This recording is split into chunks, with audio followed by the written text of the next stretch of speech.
নিহত আবু সাঈদ ফ্রান্সে। তথ্যটি কি সঠিক? বৈষম্য বিরোধী ছাত্র আন্দোলনের সমন্বয়ক শহীদ আবু সাঈদের মৃত্যু নিয়ে ইন্টারনেটে ছড়ানো হয়েছে একটি ভিডিও।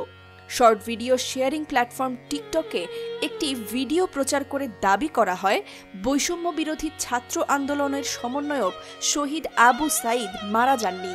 অন্তর্বর্তী সরকারের প্রধান উপদেষ্টা ড. ইউনূস আবু সাঈদকে ফ্রান্সে পাঠিয়ে দিয়েছেন। মন্তব্যটি চালানো হয়েছে সাবেক সংসদ সদস্য গোলাম মাওলা রনির নামে।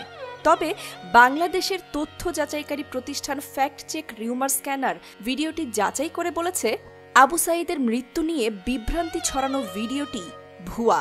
গোলাম মাওলা রনি ভিডিওতে এমন কোনো বক্তব্য প্রদান করেননি।